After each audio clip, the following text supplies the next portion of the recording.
Sure, yeah. Let's talk. Yes. Thank you everyone for coming. Thank you, the kind host, for having invited me for this wonderful festival. It's fantastic to be in Dibrugarh and to see so many of you here. Let me just start with a slightly, by other people's standards, slightly long meeting.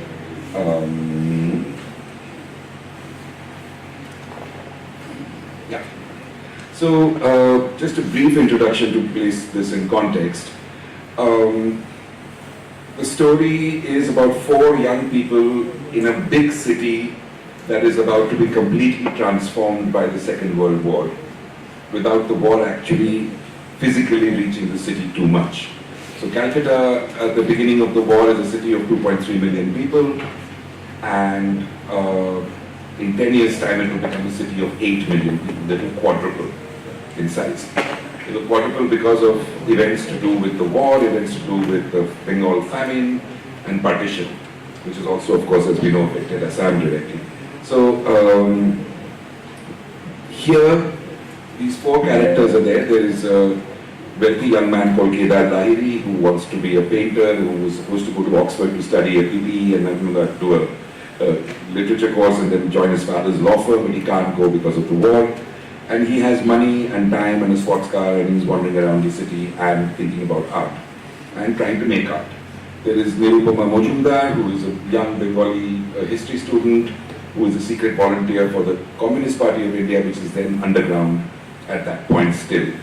And she has hopes for a world revolution and a revolution that brings equality to the poor people, etc. There is an English woman called Imogen, who has come away from the Blitz in London, and her parents are in Calcutta. Her father is a high-ranking official in the Raj bureaucracy, and she is living in a bungalow. And again, she is partly living the life of the white elite in Calcutta, but at the same time, she is eager to explore the city streets, and she's a photographer who likes to take photographs. So she is wandering around Calcutta, sometimes taking photographs in this scene, for example. But she's also very open to and curious about who Indians are, and she's not as snobbish or snooty or dismissive as a lot of white people were in those days. Finally, there is Gopal, who is a young pickpocket when we first meet him at the beginning of the book. And he then gets promoted into far more serious crime. And it's also a story about his graph through the criminal world as he rises from the pettiest of petty criminals into something far more serious. This particular scene is taking place on Christmas Eve 1942. Christmas Eve 1942 meaning 24th December 1942. And the Japanese have attacked as they were expected to attack. They were attacked, but unexpectedly they were attacked Pearl Harbor in Hawaii. So America has joined the war, but at the same time they've landed in Malaya and declared war on Britain.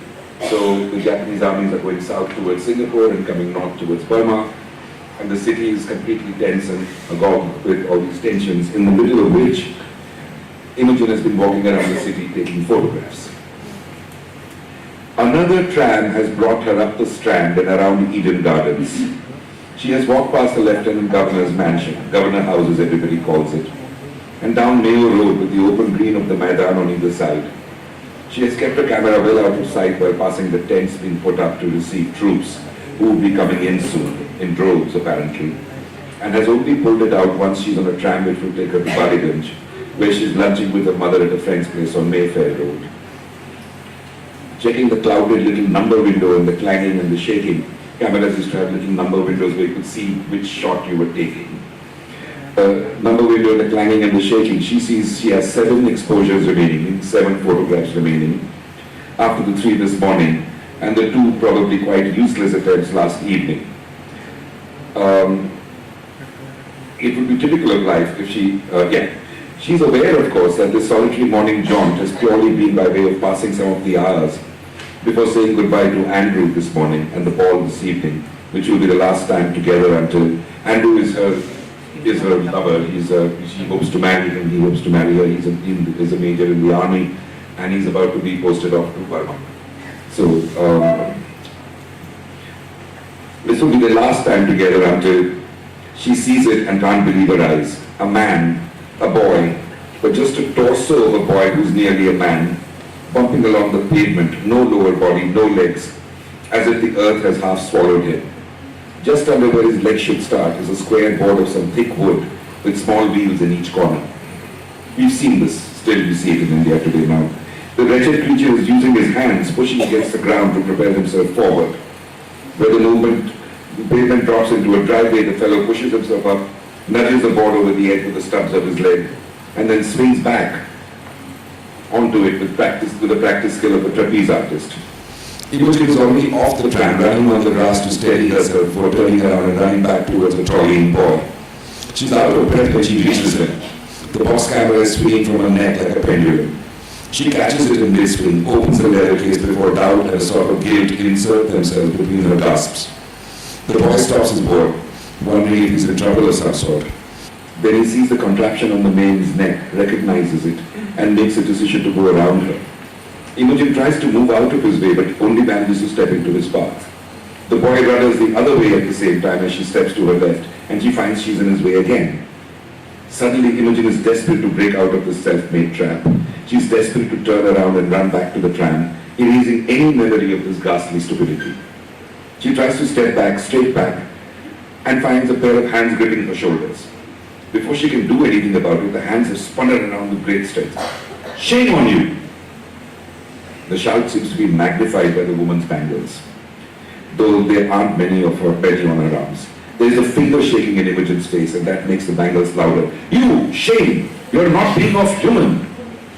Now, look here, I'm so terribly... Imogen loses control of her case, and tears burst out, fighting past the words she's trying to stitch together. Her mouth goes into a spasm, repeating the first syllable of the next word like a needle stuck on a gramophone record. Sorry. The woman standing well below Imogen's eye level. Imogen is very tall, this woman is not that tall. The woman standing well below Imogen's eye level lowers her voice slightly and corrects her own English. "Shameful. Are you not human?" Imogen begins to shake her head, unable to speak. Suddenly everything about the noonday thorns into her, everything around her, the high sun, the shadows of leaves, the fading red cloth sash someone has tied around a nearby tree, the broken wires of the cage around a municipal sapling, the shiny blue and white paint on a milk booth, another tram passing by, the smell of hair oil, everything. She stares at the young woman who has shouted at her and takes in that she has spoken in English and that she's wearing a simple cream-colored sari with a broad red border, a small red dot on the forehead beneath the tightly combed and oiled hair. She hears a noise of small metal squeaking and scraping rapidly over something and sees the boy popping away with his arms, putting distance between himself and the trouble he thinks he has caused. There are tatters of intention hanging off her. Somewhere in her mind she has already reached into her purse for a handful of coins, but she realizes that even that would have compounded the mistake. The woman is still standing in front of her, arms crossed, eyes staring in unremitting challenge. The bottom of the cloth bag strapped across her chest is jutting out sideways, so tightly are her arms locked. "Arey, leave her be, you've said enough." Yes, look at the poor maid, even her tears are like white pearls, torturing a queen like that for a cripple. Now leave her be. The chorus comes from two old men squatting by a pillar of a dilapidated gate. Imogen doesn't understand a word of their Bengali, but she can tell they're laughing at her and at the other woman, both. She opens her mouth again, words of contrition finally formed and ready, but the woman spins around and walks off. The snap of her chuckles marks out her contempt and dismissal. Imogen looks behind her and sees the trundling boy becoming a low dot in the distance. She looks at the two ancient wrecks who bow their heads and lift their hands in folded greeting, serious and ironic at the same time. She sees the woman walking away, knows she can't let her go, not without some apology, some explanation. We are not all like that. I'm actually not like that. You don't understand. Imogen has to make her understand, so she follows her, tripping over the bumps on the pavement in a hurry. She's much taller than the local woman, but still takes an effort to catch up. "Hi, I say, I'm terribly sorry, but may I?" The woman whips her a look and maintains her pace. If this maid now wants a quarrel, she's going to have to work for it. In her desperation, Imogen decides to speak in Hindi. She's been learning some Hindi, so she knows a few words. Speaks some Hindi. "जी, मेरी गलती हो गई, मुझे माफ कीजिए. हम हिंदी नहीं बोल पा रहे हैं. I don't speak Hindi." but said in perfectly clear Hindi. The woman's anger seems to go up a scale. She quickens her pace. Imogen is now almost jogging, tears and sobs returning, making it difficult to see. Somehow Imogen passes the woman, gets paranoid enough to block her, but there is no stopping the oncoming train, so she starts stumbling backwards and back into English. I just wanted to say, I understand. I realize how awful my mistake, just before you. What do you understand? The woman stops, and this fills Imogen with a strange fear. Now there is no getting away, no quick apology possible. You people are understanding nothing. Oh, but I do. I was wrong. I wasn't thinking. I'm not in my right mind today. The woman makes an effort to organize her sentences before she replies. You have not been in right mind for centuries. What is so special today? Imogen's reply words all go missing. She purses her lips hard, trying to bring this weeping under control. The woman doesn't lower her stare. This is how you are seeing us, isn't it? All of us are like half animal to you. In this your zoo, the zoo of your owning, is it not? Imogen can feel the sun on her head now. She reaches up to adjust her hat but finds it gone. The woman catches this and looks around quickly. She sees the main story lying a few feet away. A stray dog is nosing it suspiciously. Something makes her walk over and shoo away the mongrel. Perhaps she's being too hard on the stupid English girl. Victim of her class, stupid, but not such an amanush that she didn't realize what she had done. Oh, thank you so much. The hat back on her head, the crying drained away from Imogen, leaving sniffs between words. You should have water. Do you have water bottle? Imogen shakes her head. No. The woman looks around and spots a tea shop.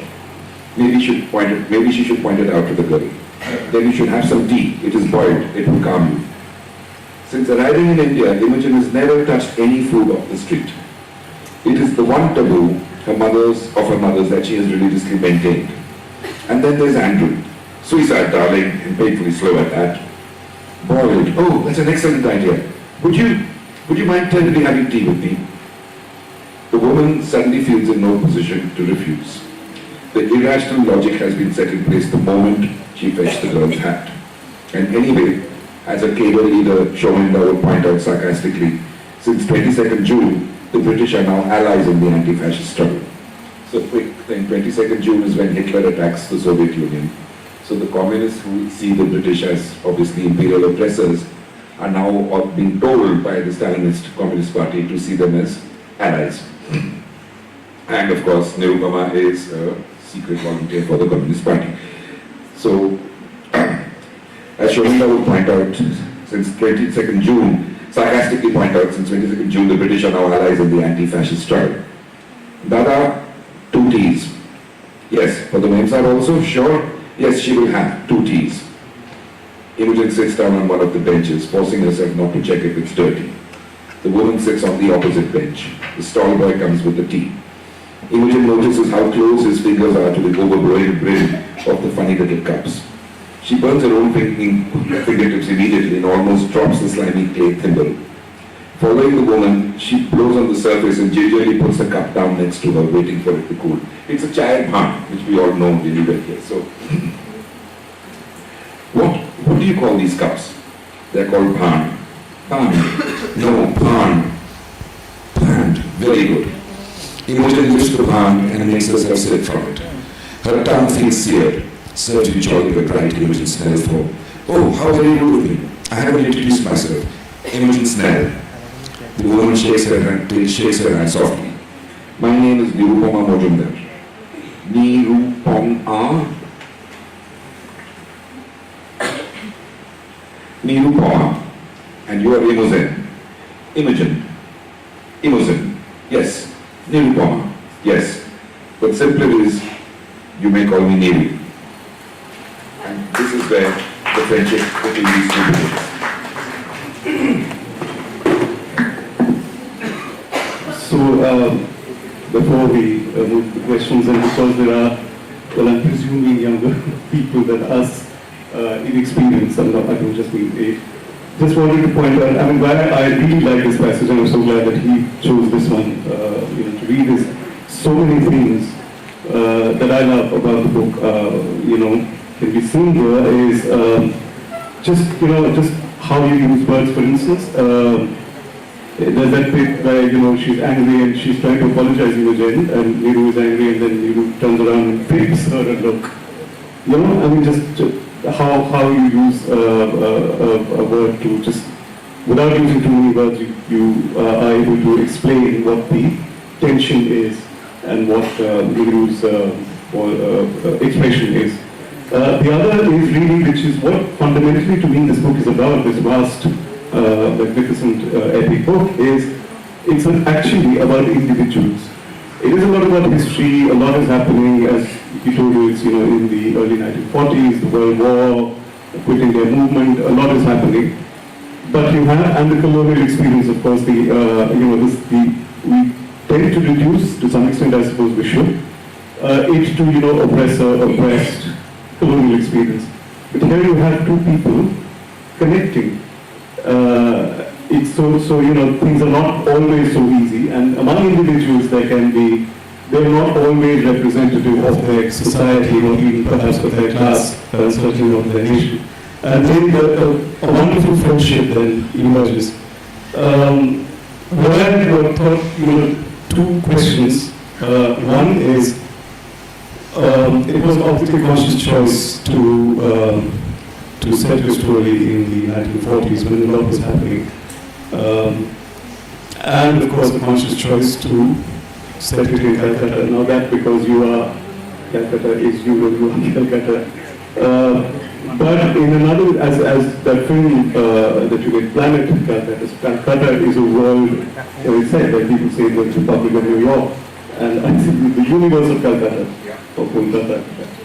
So two of these choices, how important are they? Why did this, let's begin with the 1940s. Is it because it allowed you to bring these very, very diverse individuals, these characters together, and so you needed that kind of moment in history? Was that the reason? Why did that fascinate you? Why did you choose that period? So, as you know, and some of you here, and I was definitely, my first novel is called The Last Jet Engine Laugh. It's about 1/3 the size of this book, but it covers 3 times the amount of history because it starts in 1930 in Ahmedabad and it ends in Calcutta in 2030. At the time the book was published, 30 years were imagined into the future, so they're imaginary future dystopia kind of novel. But in that book, the period of the Second World War in Calcutta appears briefly, and I was very tempted at that time to go deeper into it, and then I had to pull back from it because it didn't fit with that book. And so that kind of, I was hungry for that, to explore that more, because my father had been in Calcutta. He was a Gujarati. He would move to Bengal in 1939 as a young man, and he would tell me stories of his time during the war. Then other people of his age would tell me stories of their time during the war. And I was born well after the war, so I never saw that period, but I saw the effects of the war and the famine and partition when I was growing up in Calcutta. And I would argue even that I'm still seeing those effects. We're still seeing those effects. And then I got into music, into jazz and into art and stuff, and I realized what a fecund, turbulent period that was for cultural production in Calcutta. I mean, the Americans came, there were people there, so there was a lot of interesting jazz work going on there. There was other kinds of music, art, everything was in ferment, and everything was bubbling up at that time in Bengal and in Calcutta. It was the cultural capital of this entire subcontinent. Tagore had just died, or dies at the beginning of the book, but his influence is huge. You know, all the political parties had some important headquarters in Calcutta, and they were all vying to take control of the independence as they imagined it would be. Maybe in 1955, maybe in 1960, or maybe in 1950. No one imagined it would be so soon in 47. But they were all maneuvering. There were, you know, obviously criminal gangs trying to make money in the war, and actually generally off the back of a city, as criminal gangs do. So all these things kind of came together in my head. And in that, I began to then find characters that I found interesting, and imagining characters. And then those characters kind of took over, and the history didn't go into the background entirely, but the history became subservient to that character's trait or what that character would do in the face of that historic situation. Because I didn't want to write a historic primer decorated by fictional characters as some books do, or show off my research as many books do. I mean, that was a mistake in many ways, because this was such a fecund period in Calcutta's history that I have to struggle to leave out things which, authors consider very sexy or very, very delicious. That, oh my God, I'm in this sweet shop, I want this, I want this, I want this. But as a fiction writer, you can't have it all. So you have to decide what you cannot have in the book, no matter how fantastic a story or how fantastic a image it is. So with that struggle, I got into the book, and it became a book about the characters and Calcutta and that period of history. So to some of the characters that this allowed you to bring into the story, it's, of course, there's Imogen, there's Eva, there's Andrew, Imogen's lover, and to the love will come later. Yeah. I don't know, maybe that may spoil it, so I won't give too much detail about Nirupuma's lover later. Yeah. This American. So you have this American soldier, he's a cook in the American army, who also plays jazz. Yeah. But let me get this point there. Yeah? I mean, it's about, this kind of book is not about small details. The reveals are there as a reader's pleasure, but if you know something, by the time you start the book and get to that point, you will have hopefully forgotten this conversation. So yeah, not forgotten the conversation, but forgotten this detail in the book. Actually, I'm still thinking I won't. Okay, anyway, so there's there's something particular about this American character which you should discover when you read it. And so you have these. Even in another period of history where it's not happening, I'm not sure so much would happen that you have the English, you have the Americans, you have different kinds of Americans, you have a jazz musician, a cook who's a jazz musician, and you have Nirupama who's also, yes, a communist party worker, but is also a little unformed even as that. Yeah.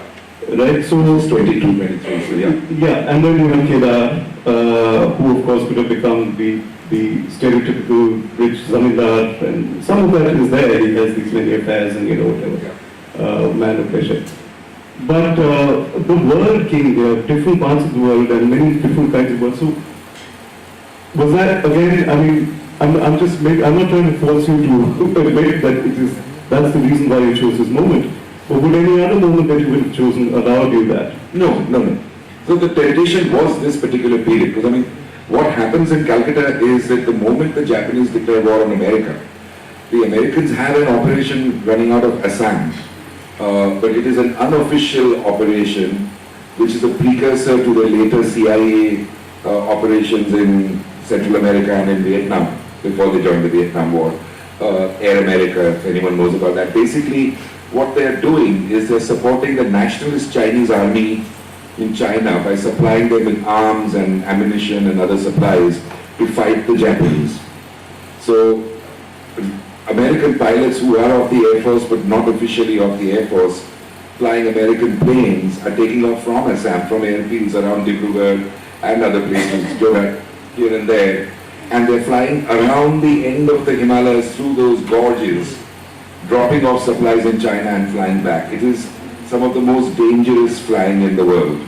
Because remember, you don't have, these are Dakota planes, which are two-engined propeller planes. They don't go very high, they cannot go over the mountain. You have to go through the gorges, and there is fog and cloud and rain. So you have to figure out where the mountain is and make sure that your wingtip is not touching the mountain. It's literally that kind of flying, right? So they don't usually fly when the weather is bad, they only fly when the weather is supposed to be good. But even then it's very dangerous. But the moment America joins the war, the big American focus becomes to stop the Japanese in China and in Burma. So they bring in huge numbers of supplies, and these people are inducted back into the Army Air Force, as they call it. And they're told there is no weather on these missions, you have to fly all the time. And these pilots are flying off and they're dying, they're getting, air crashes, they're not coming back. It is hair-raising work, but there are several airfields dotted across the northeast of India at that point. And these airmen then come back to Calcutta for R&R, as they call it, rest and, what does R&R stand for? Rest and recreation. So recreation is orgies, jazz, drunken binges. They do that for 2 weeks, then they go back to fly for 2 weeks and they come back. That's the only way they can do this. So there is this whole pulsation between Assam and the northeast and Calcutta. So Calcutta is the headquarters, but the front is around here, literally. right? So, I mean, you have the British Army, you have the Australian and New Zealand troops, you have troops from Kenya, which are a different kind of black troops, and you have the American Army and Air Force. And the American Army is segregated, so a lot of people doing the lower level work, the mechanics, the drivers, the cooks, the menial staff are all black Americans and African Americans, we would now call them, or at one point we would have called them, now we're back to calling them black Americans. And the top level or the more officer level staff are all the white Americans. And also there are normal sort of lower rank white Americans also. These people have taken over parts of Calcutta completely. So that is one way, and the whole thing is, things bleed into each other, in the sense that these Americans have taken over Calcutta, there are troops from different countries, and these are troops who haven't, there are arrangements made, sort of sex worker houses for different levels of different troops around Calcutta, but it's not enough to take care of the troops. So the incidents of assaults on women, rapes, attacks go up in Calcutta during this time, and they are done by all soldiers from all backgrounds. And the women in Calcutta who are facing this unite. So Indian women, Bengali women join hands with the wives of the Raj officers who were told about this situation, or the women who were living with white women, and they formed something called Mohila Atmarokha Samiti, which is a women's self-defense league. And this league's primary job at that point is to tell the officials and make sure that the military police and people are protecting the common ordinary woman on the streets of Calcutta. But the communist women and the Congress activist women in this group also begin to witness this horrible famine that begins in Bengal in 1943. How many of you know about the Bengal famine? Can you raise hands? Okay, so let me quickly. War has begun. This whole area from Assam all the way to Odisha, we know is one of the most fecund river delta belts in the world. So there should be no question of starvation or famine, though Bengal has had famine in the 19th century. Bengal and Assam, I think. But what happens now is that the administration starts to buy rice, chal, dhan, from the villages across what is now Bangladesh and West Bengal. And they are buying up this rice and giving really good prices for it because they need the rice for the troops. Actually, it's not even that they need the rice, they're anticipating that the troops must not run out of food. The troops are in North Africa fighting the Germans. And some of the troops are, of course, on the Burma front. But they are buying the rice from the villages, and the villages are so taken over, I'm simplifying terribly, but they're so taken over by the fact that there is so much money being paid for a tola of rice that they are even tempted into selling their own personal stock. Because normally every farmer keeps a year's supply for the family in the house, but that is not to be touched, because whether there is famine or whether there is drought or flood, they keep their food supplies intact normally. Here the farmers across Bengal make the same mistake, which is they sell off that thing, that okay, next harvest we will get, this money is too good to refuse. And we just go up the street, up the road and buy more rice from the next village. What they don't know is the next village and the next village and the next village and the next village, they're all selling their rice. So suddenly one day when they turn around and look, there is no food to be had. They are out of food. And the next poshol is 4 months away. And by that time the damage starts toppling into each other and people are starving. So first the men leave the villages, come to Calcutta looking for work, come to the cities like Bardhaman, this, that. Then the women don't hear from the men and the children. They start making the trek. And it doesn't happen in an organized fashion, it's piecemeal. One jilla will do something, another jilla does something else. There's some kind of a storm or a flood or something. So in this uneven place where Bengal has always been kind of fragile in the food economy despite the fertility, this war and this buying up of stuff really hits. The other thing that hits is when Japan attacks Malaya, they manage, the British have major tanks and artillery guns and all these things on the main roads. And what the Japanese manage to do is they go into the jungles and they cut through the rubber plantations and they capture the bikes and they go across these little rivers and they ford the rivers with the boats. And they get behind the British and they attack them from all directions and they dismember the British army, the British Indian army. They destroy it. So the British are terrified that the Japanese will do the same thing if they come to Bengal. So what happens is they institute something called the boat denial policy, which means all the boats in Bengal from the villagers, all the bicycles and boats are confiscated. So you have piles and piles of rusting bicycles outside the police stations. You have piles of destroyed boats on the fields where they've disabled the boats to make sure no one can use them. But the problem is, if you are a starving villager here and your harvest has grown where that wall is, you cannot cross this without a boat, as we know, in Assam and Bengal. So it is a death sentence for millions of people, this boat denial policy. So that famine is one of the major things that happens as a cause of the war, but it's not like bombs dropping. It's not like a dedicated genocide where someone is putting you in camps and killing you, or fighter planes and bombers are coming in and blowing up your children as is happening now in Gaza. It is a different kind of genocide, but it is an administrative genocide. So this book has got that as its background, along with the Americans having this incredibly rich and, obscenely kind of luxurious R&R thing while fighting this very dangerous war. So all these things are going on at the same time in Calcutta at that point. So that's what actually makes for, what I call really rich human drama. And in that there are these connections that happen, unlikely people coming together. But I wonder if you could talk a little bit more about what what has, you can sense in what you've said till now, but before this you'd actually said it explicitly, is that history, it is rich in history, there was all that history, but you had to decide what to leave out, because at the end of the day you were trying to tell stories of individuals, people, but to me it seems even more than people, individuals, because in this vastness of history and vastness of peoples, there are these individuals.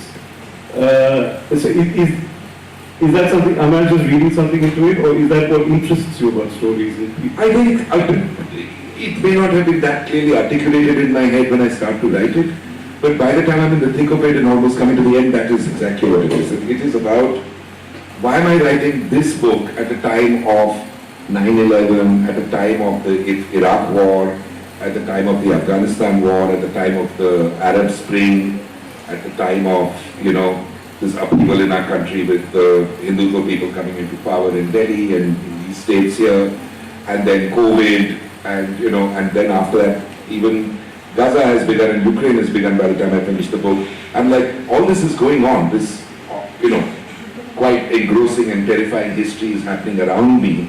Why am I writing about this other period? And I suddenly realized that it is about, cyclically, we will face terrifying periods of history where not one thing, but there'll be a multi-organ failure of the world, really. It all topples into each other, and one thing sets off something else, sets off something else. And if you're a young person trying to find a way in life, in the middle of this crisis, and then the next crisis hits, and the next thing hits, and you don't know what's coming next, what interested me was, how do these people, these particular individuals, deal individually with, and they have different reactions and they have different ways of failing or succeeding in dealing with their challenges. So how do they do it? And what does it tell us? What does it tell me about the human condition? What does it tell me about specifically the Eastern Indian condition, if you like, in many ways? And the story of Bengal and the story of this entire region was at the center of the story. Because we've heard stories in other parts of the world, in Stalingrad, in Europe, in America, but we haven't heard this story. So it was the particularity of place plus this challenge which is universal, I think. That mixture was for me very tricky, but also very, fundamental and tantalizing, fascinating. Saying that about the winners and losers in this, simplistic, but so there are two. And what is victory and what is loss? Exactly. And And how do you define a victor? So there are these large, there are these wars being fought, and of course then you have these imposed histories of who won and lost. But the emotional kind of entanglements, or however damaging they may be, also involving, we'll come to that in a bit. But among the small people, for lack of a better word, smaller people, who negotiate their way through all of this and survive and make the best of whatever opportunities come.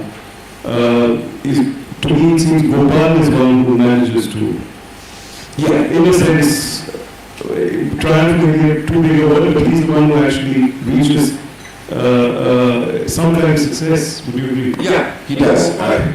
Gopal, if you could just... So, without giving away too much, there is this character who's a petty criminal and a pickpocket at the beginning of the book. He is young, he is an orphan, who's not an orphan, but he's run away from his village home and found himself in the city where he's been picked up by this gang and taught to be a pickpocket. It's a gang which has many different operations: prostitution, smuggling, extortion, and pickpocketing, among many other things, run by this guy, the Ustad of the gang. Gopal is also gay. He's homosexual, he likes men, he doesn't like women, which normally would be quite tricky at that time, but in the underworld, many things pass, and this is not regarded as a big problem. People make jokes about his homosexuality, etc., but it doesn't stop him from, if he does something good at work, it doesn't stop them from respecting him or being afraid of him. So this is the graph through which, and Gopal is pushed higher and higher into different classes of people, from being a street kid, street urchin, and then a junior member of a gang, the child member. He's at a very young age, at the age of 20, he's suddenly sent into the Great Eastern Hotel to do a job. He's pushed in, he's confronting people who speak different languages, English, French, other languages. He's learning very quickly to adapt and make his way. And there are senior gang members who are resentful of him, but at the same time, they kind of admire him for what he can do, which they cannot do. So it's a need and a give and take kind of thing that happens there. And while other people's lives and trajectories, some of them crash and burn, some of them move out in completely different directions, unexpected directions, his trajectory is one of step by step gaining ground. But where does he end at the end of the book, which is many years after the war? Where is he? Is he there? That's something I would let the reader find out. But I know that characters like Gopal, or where he ends up, actually existed. Where you had, maybe not Gopal, but other gangsters who were actually suddenly found themselves engaged with art and culture in Canada, and football, and the intricacies of serious cinema. All that was also there. So Gopal is also operating in that sphere. So.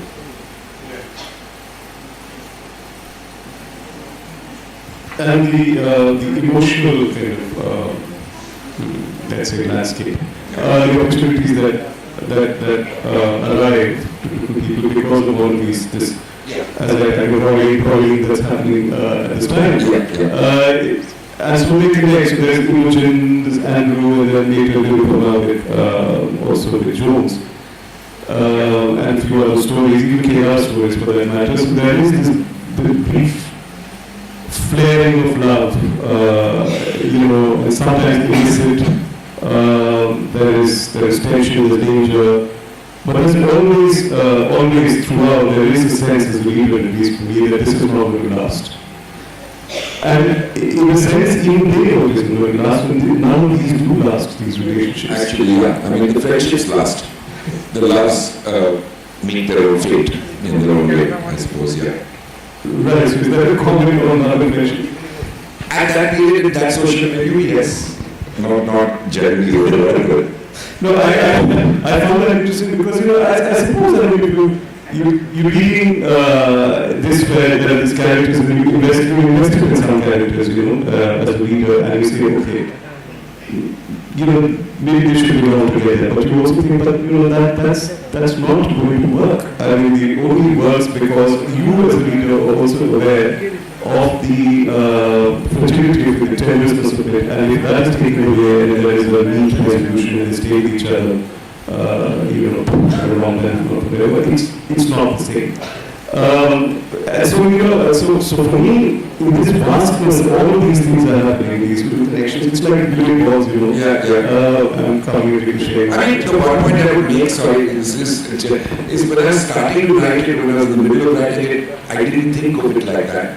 It's like when I make a painting, when you step back with the finished painting, you say, oh, this is linking with this, is linking with this. It's unconscious.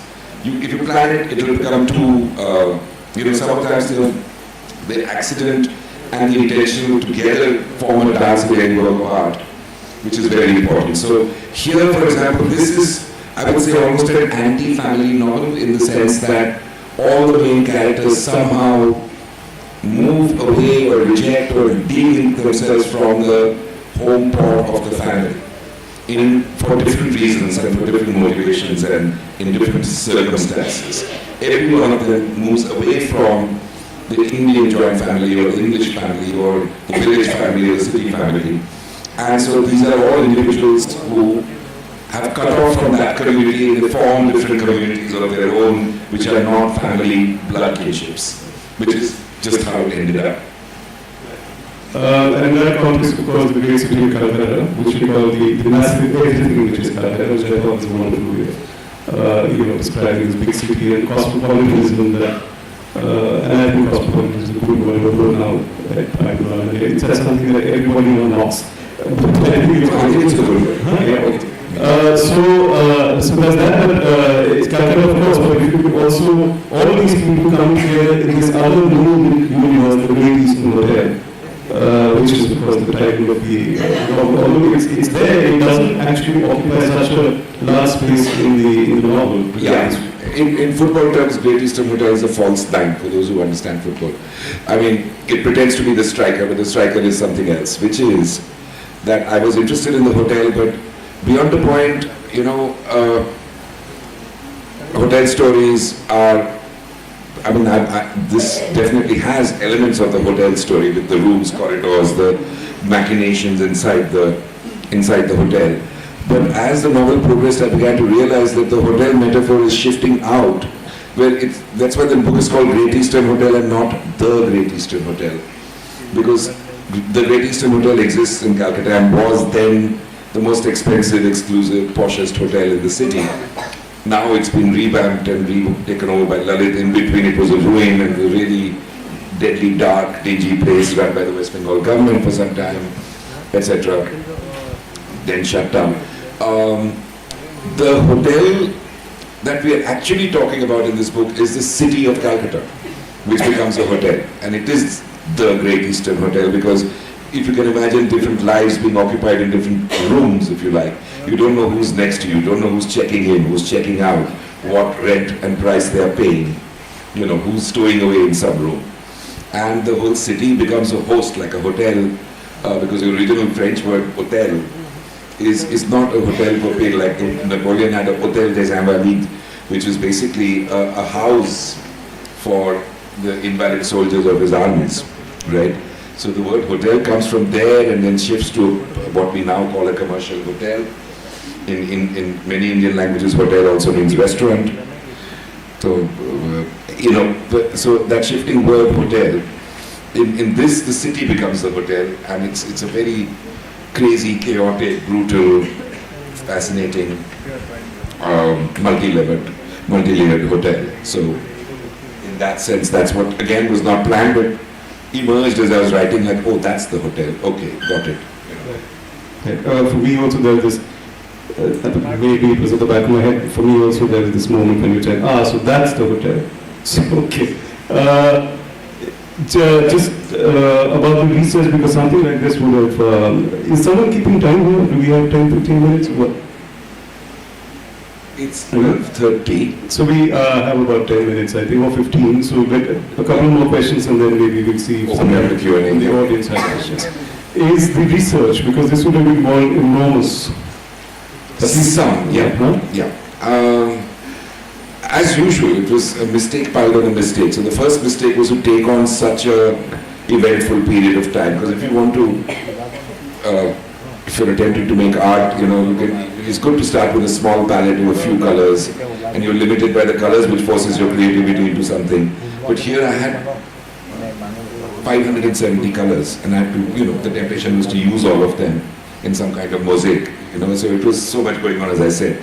But also I began work on this book around 2002, 2003, by which time the people who had lived through that period, and as adults, not as children or as teenagers, but the people who were in their 20s or 30s in that period, who had memories of that time, were all on the verge of leaving us.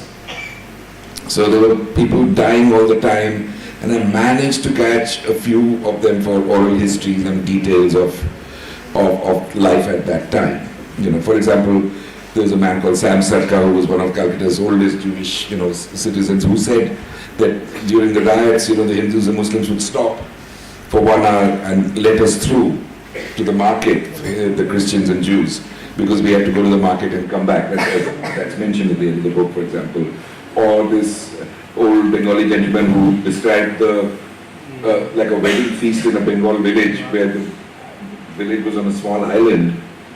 You had no place to store the food cooked for the wedding on land, so you would have a dal full of a boat full of dal, a boat full of rice, boats full of rice, dal, mutton, fish, shobji torkari, and not like buckets in the boat, but I made sure to ask him, he said, "No, puro naukutai, mane bhotti, khabar bhotti."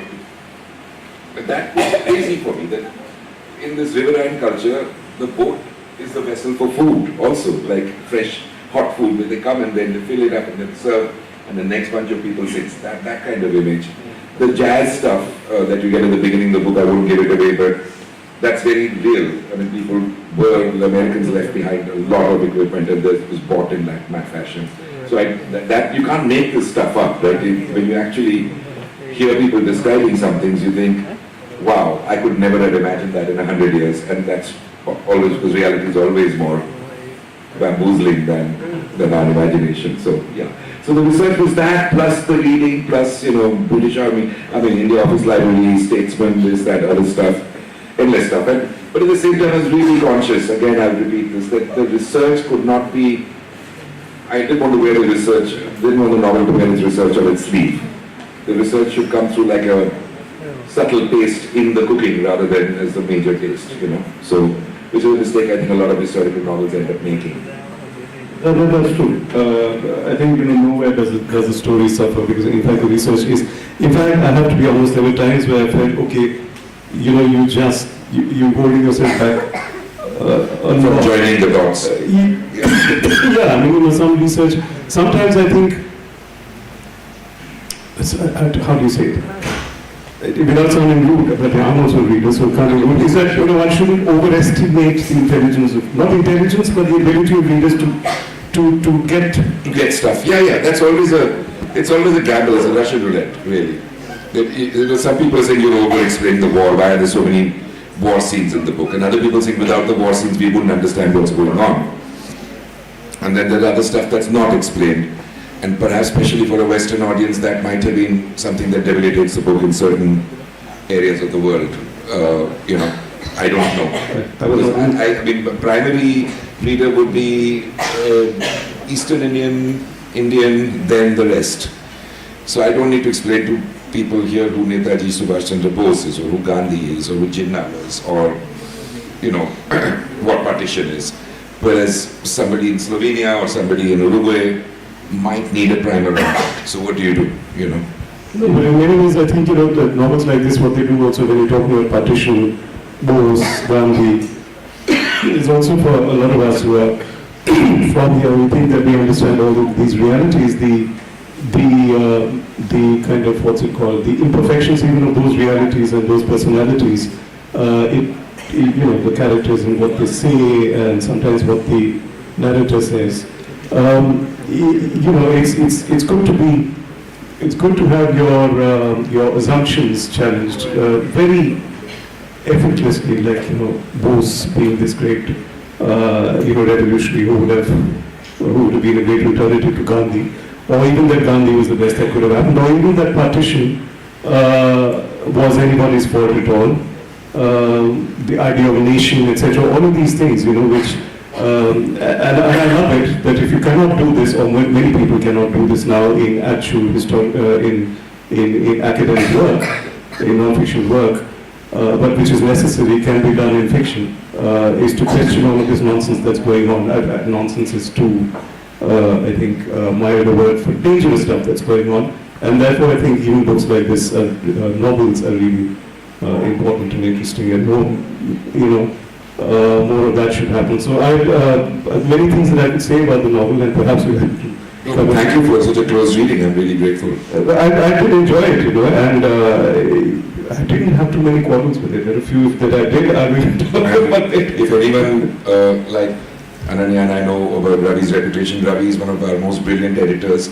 But there are people who are writers with good reason are afraid of him because he is very quiet-spoken but ruthless in his editing. So I was waiting with some trepidation to see what he would say. As you can see, we are friends. So yeah, but seriously, I'm very happy. Really thank you. So if there are any questions, and it needn't to be a question from somebody who's read the book, but Ananya, yes, please start. Professor Rajpai, yes.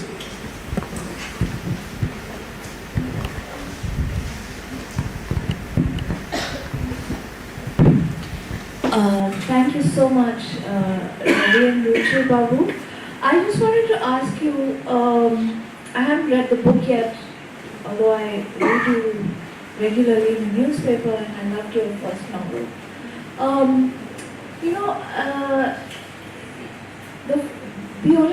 The first time I discovered the existence of the Great Eastern Hotel was thanks to an Englishman, Ian Jack, who actually took me there. I had no idea that such a place existed. And certainly I could not have imagined its backstory just from the photographs that are, on the walls and so on. And I don't think it exists anymore like that. They revamped it. The Mallet people have revamped it. Yeah. I mean, you can... It's lost its historical character. It's a new hotel. Yeah. So, just like that you can be somebody who's reasonably familiar with Calcutta, but may not know of this little, tucked away historical gem of a place. I think many of us, even those of us who are professional historians, actually don't know as much as we ought to about the Bengal famine. We don't know of the awful, shameful, as your character says, role that the Americans played in World War II in India, right? And on the Eastern Front. And I just wondered why this is, why there's this complete amnesia about particular historical events, realities, experiences that seem not to have left the kind of trace that they ought to have. In our understanding of the world today, we don't keep these things in mind necessarily. We may be overemphasizing other things like 1971 or the violence in 1946-47 in Bengal and so on. But we may not have any memory of Americans being, headquartered in any significant way. Yeah, the Americans didn't particularly shameful thing. The worst thing they did in Calcutta really were the attacks on women were all the different soldiers, so we can't single them out. The worst thing about the Americans in Calcutta actually was that there were a lot of road deaths because of their driving, because they would drive fast, because they were used to driving on the right side of the road. They would make mistakes and pedestrians would get killed regularly. And they would just throw compensation at someone, sometimes not even. And that was among the... But they were also quietly quite supportive of India's independence struggle. For example, it's one of those Air Force generals who gives Vijaya Lakshmi Pandit a seat in his plane when the British are not facilitating her travel to the UN meeting in New York. This guy Stollmeyer flies her on a US Army transport across the Pacific and to attend the meeting in New York, for example. And they have been told very clearly that we are not here to protect Britain's colonial interests. We are anti-British colonialism. Of course, they want to take over the market as soon as the colonialism leaves and form their own colonialism, as we know. But the Americans that way were pretty okay. as compared to what the Brits were doing. They had nothing to do with the famine, for example. That was a purely British Raj administrative thing. I think the reason we forget it is it's like this. The victor writes the history book. So, for example, we now know that Churchill's role in the Bengal famine was massive and criminal. So every time someone says Churchill was this great man, Churchill was a great man, I say no, Churchill was a racist from the get-go. He was a racist when he was in India, he was a racist when he was in South Africa. He bombs Iraq first with bomber. The first time human beings are bombed from the air, civilians, is by Royal Air Force in Iraq, not by the Germans in Guernica. And Churchill was in charge at that point, if I'm not wrong. And later on, he kind of is admiring of Hitler at some point, and then he kind of realizes that this is an evil guy, and no, we have to fight him.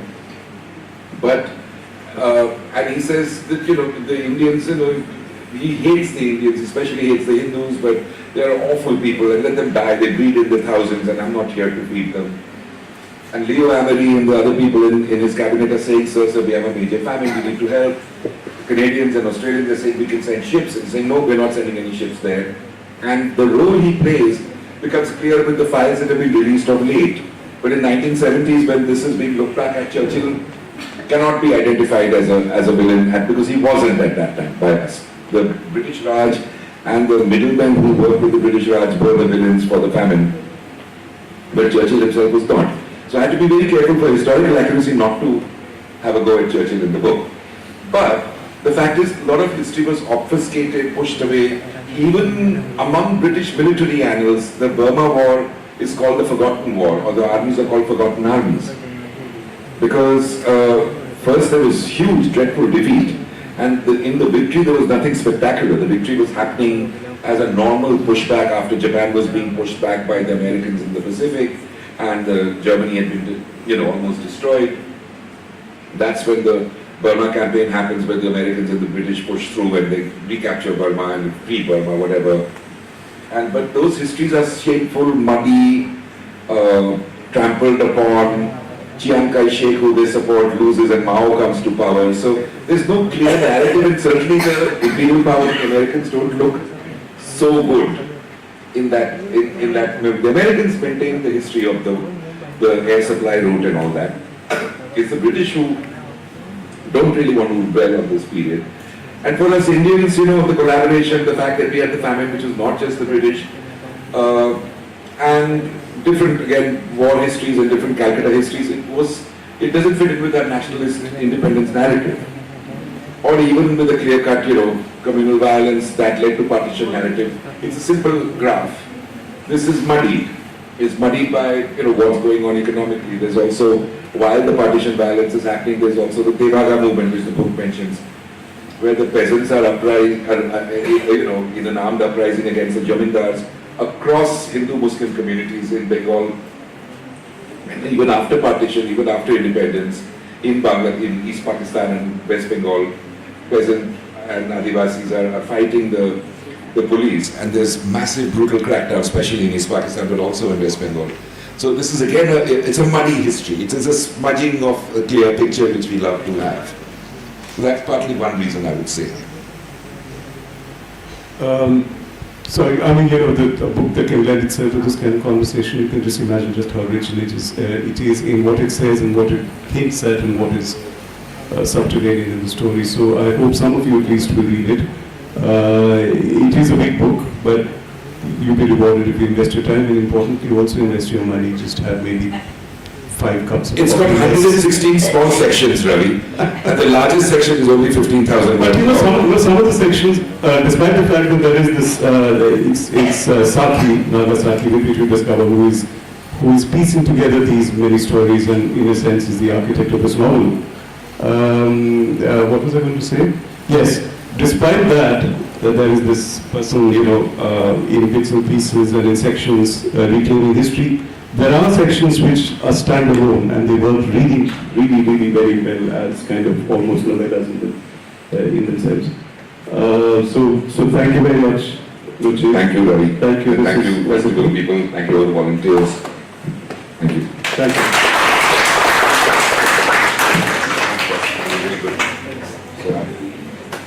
As to today's session draws to a close, I'd like to thank our panelists for such an engaging dialogue and for conducting the session so beautifully. Let us give them a big round of applause. I would also like to thank the dignitaries for gracing us with your presence. A big thank you to everyone who made the event happen. The rapporteurs, Anusmita Goswami and Pranjal Suikia from Political Science, for documenting this session, the volunteers, technical team, hall coordinators, and the wonderful audience today for your energy and curiosity. Hope today's session stays with you, sparking new ideas and fresh conversations that keep the dialogue alive. Thank you and enjoy the rest of your day.